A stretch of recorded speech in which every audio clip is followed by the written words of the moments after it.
కొత్త అమ్మాయి అయేషా ఉంది కదా, అయేషా శారీ కట్టుకుని రెడీ అవుతున్న టైంలో ఇమాన్యుయల్ ఫుల్ ఫన్ చేశాడనమాట. నువ్వు మేకప్ లేకపోయినా కూడా ఎంత అందంగా ఉన్నావు, అందరూ మేకప్ ఉంటేనే అందంగా ఉంటారు, బట్ నువ్వు మేకప్ లేకపోయినా ఎంత అందంగా ఉన్నావు అని తనూజ ముందే అంటాడు. తనూజ ఉడుక్కుంటూ చూస్తుంది. సరదాగా వీళ్ళిద్దరి మధ్య ఉన్న ఒక బాండ్ ఎంతో సరదాగా ముందుకు తీసుకెళ్తున్నారు తనూజ అండ్ ఇమాన్యుయల్, మనం చూస్తూనే ఉన్నాం.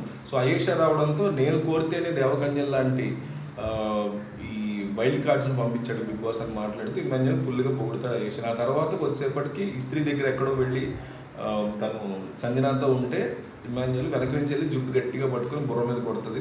తనుజ చాలా సరదాగా సాగింది.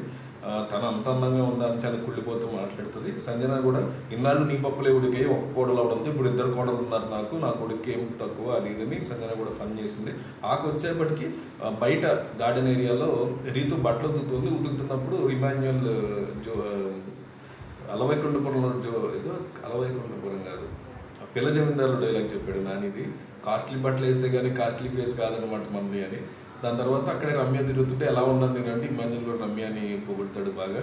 సో నేను కోరుకుంటేనే బిగ్ బాస్ ఇంత అందమైన అమ్మాయిలు పంపించాడు నా కోసం అని అయేషాని రమ్యని పొగుడుతూ రీతుని చాలా సరదాగా ఏడిపిస్తూ తక్కువ చేస్తూ చాలా అల్లరిగా పర్టికులర్ ప్రోమో చాలా సందడిగా సాగిందని చెప్పుకోవచ్చు. ఈలోపు అయేషా సంబంధించిన ఒక water bottle, black water bottle కోసం తను ప్రయత్నం చేస్తుంటే కొత్తగా వచ్చిన గౌరవ్ ఆమెని ఆపే ప్రయత్నం చేసి నువ్వు తెలుగులో అడిగితే నీకు బాటిల్ ఇస్తానంటే అతనికి ఏమో తెలుగు రాదు, నువ్వు ఇప్పుడు నేర్చుకొని వస్తాను వెళ్ళిపోతాడు. మొత్తం ఈ ప్రోమో అంతా కూడా చాలా ఫన్నీగా జరిగిందని చెప్పుకోవచ్చు.